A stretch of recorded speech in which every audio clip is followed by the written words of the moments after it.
എഴുത്ത് എന്ന് പറയുന്നത് അപ്പോൾ നേരത്തെ സൂചിപ്പിച്ചൊരു കാര്യം തന്നെയാണ്, കടുത്ത വെല്ലുവിളികൾക്കുള്ളിലാണ് നടക്കുന്നത്. എഴുത്തൊരിക്കലും ഒരു ഒഴിവ് സമയ വിനോദമോ അല്ലെങ്കിൽ അത്തരത്തിൽ കണക്കാക്കാവുന്ന എന്തെങ്കിലും ഒരു കാര്യമല്ല. വളരെ ഗൗരവത്തോടു കൂടി ഒരു ആത്മസമർപ്പണം ആവശ്യപ്പെടുന്ന കാര്യമായിട്ട് മാറുന്നൊരു കാലം. പല രീതിയിലും നിയന്ത്രിക്കപ്പെടുന്ന, അല്ലെങ്കിൽ ഇപ്പം നമ്മൾ വിചാരിക്കുന്ന ഒരു ഭരണകൂടത്തിൻ്റെ ഭാഗത്തു നിന്നുള്ള നിയന്ത്രണം മാത്രമല്ല, ഭരണകൂടത്തിൽ ഏതെങ്കിലും ഒരു ഭരണാധികാരി ഫാസിസ്റ്റ് ആയതുകൊണ്ടോ അല്ലെങ്കിൽ അത്തരത്തിലുള്ള ഒരു ഹിന്ദുത്വ ഫാസിസ്റ്റിൻ്റെ കീഴിൽ ഈ രാജ്യം ഭരിക്കപ്പെടുന്നത് കൊണ്ടോ മാത്രമല്ല നമ്മുടെ ഉള്ളിലുള്ള പ്രശ്നം. ഞാൻ സുഗന്ധി എന്ന ആണ്ടാൾ ദേവനായകയിൽ ചർച്ച ചെയ്യാൻ ശ്രമിച്ചിട്ടുള്ളൊരു വിഷയമാണ്. അത്തരത്തിലുള്ളൊരു ഭരണാധികാരിയോ അല്ലെങ്കിൽ അദ്ദേഹത്തിനോട് ചേർന്ന് നിൽക്കുന്ന ഒരു രാഷ്ട്രീയ പ്രസ്ഥാനമോ രാജ്യം ഭരിക്കുന്നത് കൂടിയല്ല പ്രശ്നം. ഇതെല്ലാം വലിയ പ്രശ്നങ്ങൾ തന്നെയാണ്. പക്ഷേ അതിലും നമ്മളെ ഭയപ്പെടുത്തുന്ന ഒരു പ്രശ്നം എന്ന് പറയുന്നത് സമൂഹത്തിലെ ബഹുഭൂരിപക്ഷം ആളുകളിലേക്കും പല അളവിൽ, ചിലരിൽ അത് ചെറിയ അളവിലായിരിക്കാം, ചിലരിൽ കുറച്ചും കൂടെ കൂടിയ അളവിലായിരിക്കാം, ചിലരിൽ മുഴുത്ത അളവിലേക്ക് അത് എത്തിയിട്ടുണ്ടാവാം, ഉള്ള ഫാസിസ്റ്റ് ചിന്താഗതികളുടെ ഒരു ക്യാൻസറസ് ഗ്രോത്താണ്. നമ്മൾ ഒരിക്കലും അങ്ങനെ നമ്മുടെ സമൂഹമാകുമെന്ന് നമുക്ക് പ്രതീക്ഷിക്കാൻ കഴിയാതിരുന്നതാണ്.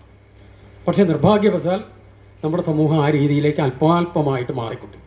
ഭരണാധികാരി മാറിയത് മാറില്ല, അല്ലെങ്കിൽ ഭരിക്കുന്ന പാർട്ടി മാറി മറ്റേതെങ്കിലും ഒരു പാർട്ടി വന്നാലും ഈ കാര്യങ്ങളൊക്കെ ഇതേപോലെ തന്നെ നിലനിൽക്കുന്ന രീതിയിലേക്ക് വെറുപ്പിൻ്റെ, വിദ്വേഷത്തിൻ്റെ, ഹിംസയുടെ ഒരു ഉന്മാദ സമാനമായ ആഘോഷം സമൂഹത്തിലേക്ക് പടർന്നു പിടിക്കുക.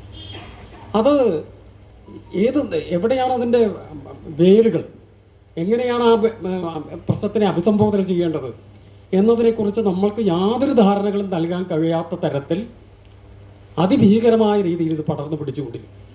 വളരെ സമാധാനകാംക്ഷികളായ ജനാധിപത്യ വിശ്വാസികളെന്ന് നമ്മൾ കരുതിയിരുന്ന, പരസ്പര ബഹുമാനത്തോടു കൂടി കാര്യങ്ങൾ സംസാരിക്കാൻ പറ്റിയവരെന്ന് നമ്മൾ വിശ്വസിച്ചിരുന്ന വലിയ വിഭാഗം ആളുകൾ അല്പാൽപമായി ഇതിൽ നിന്ന് അകന്ന് പോവുകയും വെറുപ്പിൻ്റെയും വിദ്വേഷത്തിൻ്റെയും ഒക്കെ പ്രചാരകരായിട്ട് മാറുകയും ചെയ്യുന്നത് നമ്മൾക്ക് കാണേണ്ടി വരും. അവർ പൂർണ്ണമായിട്ട് അത്തരത്തിലുള്ളൊരു പ്രത്യയശാസ്ത്രത്തിൻ്റെ പ്രയോക്താക്കളായിട്ട് മാറിയെന്നല്ല ഞാൻ പറയുന്നു, പൂർണ്ണമായിട്ടല്ല.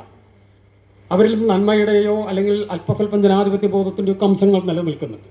പക്ഷേ അവരറിയാതെ തന്നെ ഇത് കടത്തിവിടാൻ ഇന്നത്തെ ഇവിടെ നിലനിൽക്കുന്ന ഒരു ഭരണ സംവിധാനത്തിന് കഴിഞ്ഞിരിക്കുന്നു. വളരെ സമർത്ഥമായിട്ടത് ഉപയോഗിക്കപ്പെടും. അത് ഓരോ തട്ടിലുള്ളവരിലേക്കും അതാത് തരത്തിലുള്ള ആളുകളെ ഉപയോഗിച്ചാണ്. വളരെ ആസൂത്രിതമായിട്ടാണ് കാര്യങ്ങളെല്ലാം നടക്കുന്നത്. നമ്മൾ വിചാരിക്കും ചിലപ്പോൾ ഏതെങ്കിലും ഒരു പ്രാച്ചിക്കോ അല്ലെങ്കിൽ അതേപോലെ ആളുകൾക്ക് ഒരു നാക്ക് പുക സംഭവിക്കുന്ന കാര്യങ്ങൾ, അങ്ങനെയല്ല സംഭവിക്കും. ഓരോ തട്ടിലുമുള്ള ആളുകളെ ടാർഗറ്റ് ചെയ്തുകൊണ്ട് അതിനെ അനുസരിച്ച് ആസൂത്രണം ചെയ്ത് നടപ്പാക്കുന്ന ഒരു കാര്യമാണ് ഇത്. വളരെ സമർത്ഥമായി നമ്മുടെ സമൂഹത്തെ ആ രീതിയിൽ കൊണ്ടുപോകാൻ കഴിയും. അതിനെതിരെ ഉയർന്നു വരുന്ന പ്രതീക്ഷയുടെ അല്ലെങ്കിൽ ചെറുത്തുനിൽപ്പിൻ്റെ എല്ലാ തരത്തിലുള്ള ശ്രമങ്ങളെയും അല്പമൊന്ന് ഉയർന്നു വരുമ്പോഴേക്കും നിഷ്പ്രഭമാക്കി കളയുന്ന തരത്തിലുള്ള മറ്റു കാര്യങ്ങൾ ഇതിനോട് സമാന്തരമായിട്ട് സംഭവിക്കുന്നു. നിരന്തരം ഹിംസ ആഘോഷിക്കപ്പെടുന്നു. അതിപ്പോൾ നമ്മുടെ ഒരു രാജ്യത്തിൻ്റെ തരത്തിൽ മാത്രമല്ല. നമ്മളൊന്ന് ആലോചിച്ച് നോക്കുക, കോവിഡ് എന്ന് പറയുന്ന ഒരു മഹാമാരി വന്നു നമ്മൾ ഓരോരുത്തരും വീട്ടിൽ നിന്ന് പുറത്തിറങ്ങാൻ വയ്യാതെ ഭയന്നിരുന്ന ഒരു കാലം കഷ്ടിച്ചൊന്ന് ഒരു വാക്സിനൊക്കെ കണ്ടെത്തി അല്പം അതിൽ നിന്ന് രക്ഷപ്പെടാൻ തുടങ്ങിയെന്നറിഞ്ഞപ്പോഴേക്കും യുദ്ധം ചെയ്യാൻ പോയ ജന്തു വിഭാഗത്തിൽപ്പെട്ട ആളുകളാണുള്ളത്. കോവിഡിൽ നിന്ന് പൂർണ്ണമായിട്ട് നമ്മൾ രക്ഷപ്പെട്ടു എന്ന് പറയാവുന്ന സമയം പോലും ആയിരുന്നില്ല. ഓരോ രാജ്യത്തും ലക്ഷക്കണക്കിന് ആളുകളാണ് മരണപ്പെട്ടത്. എന്ത് ചെയ്യണമെന്നറിയാതെ മനുഷ്യവംശം പകച്ചു നിന്ന ദിവസങ്ങളുണ്ട്. നമ്മളൊക്കെ അതിൻ്റെ സാക്ഷികളായിട്ടിരുന്നവരാണ്. പക്ഷേ അത് കഴിയുമ്പോഴേക്കും പുടിൻ ഇവിടെ ഉക്രൈനിലേക്ക് യുദ്ധം തുടങ്ങും. എങ്ങനെയാണ് മനുഷ്യർക്ക് അത് സാധിക്കുന്നത്?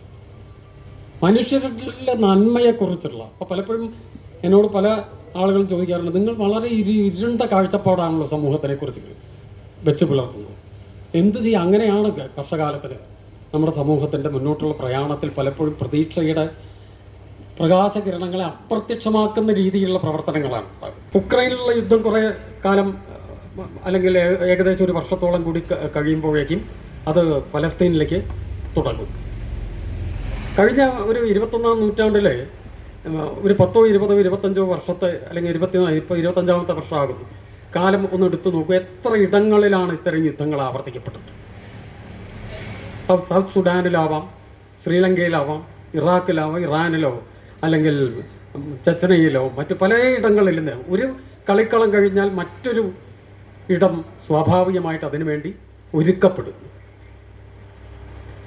നിരാശ്രയരായ വളരെ ബുദ്ധിമുട്ടുന്ന സ്ത്രീകളും കുട്ടികളും ഉൾപ്പെടുന്ന വലിയൊരു വിഭാഗം നിരപരാധികളായിട്ടുള്ള ആളുകൾ ബലി കൊടുക്കപ്പെടും. ഏതെങ്കിലും ഒരു ഭരണാധികാരിക്ക് അല്ലെങ്കിൽ ഏതെങ്കിലും ഒരു പ്രസ്ഥാനത്തിൻ്റെ നേതൃത്വത്തിൽ ഇരിക്കുന്ന ആൾ എടുക്കുന്ന തീരുമാനത്തിൻ്റെ ഫലമായിട്ടാണ് ഈ ലക്ഷക്കണക്കിന് ആളുകളുടെ ജീവൻ നഷ്ടപ്പെടുന്നത്. അപ്പോൾ ഈ പുത്തിൻ ഒരു തീരുമാനമെടുക്കുമ്പോൾ അതിൻ്റെ ഇരകളാക്കപ്പെടുന്നത് എത്രയോ ആളുകളാണ്.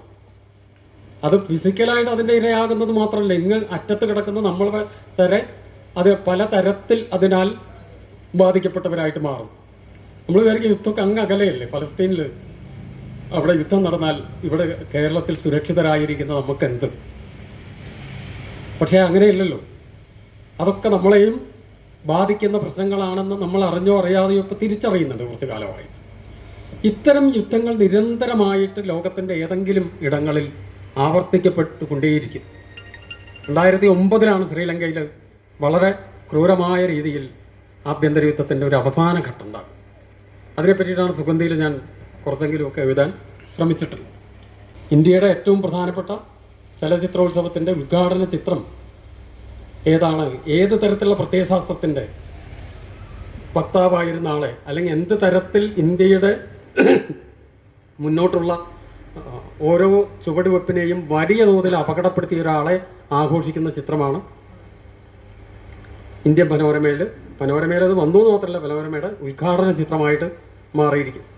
അപ്പോൾ ഇതേപോലെ ഉള്ള കാര്യങ്ങൾ ചെയ്യുന്നവർക്ക് വലിയ തോതിൽ അതിൻ്റെ സൗകര്യങ്ങളും അതുമായിട്ട് വേണ്ട അവരുടെ നന്മയിലേക്ക് നിങ്ങൾ ഒതുങ്ങാൻ തയ്യാറാണെങ്കിൽ അല്ലെങ്കിൽ അത്തരം നല്ല കാര്യങ്ങൾ ചെയ്യാൻ തയ്യാറാണെങ്കിൽ സൗകര്യങ്ങൾ, അല്ലാതെ സത്യസന്ധമായിട്ട് ലോകത്തിനോട് സംസാരിക്കാൻ, ലോകത്തിനോട് തൻ്റെ അല്ലെങ്കിൽ ജനങ്ങളോട്, മനുഷ്യരോട് തൻ്റെ ചിന്തകൾ പങ്കുവയ്ക്കാൻ ശ്രമിക്കുന്നവരെ സംബന്ധിച്ചിടത്തോളം എഴുത്ത്, കലാപ്രവർത്തനങ്ങൾ അത്രയൊന്നും എളുപ്പമുള്ളതല്ല.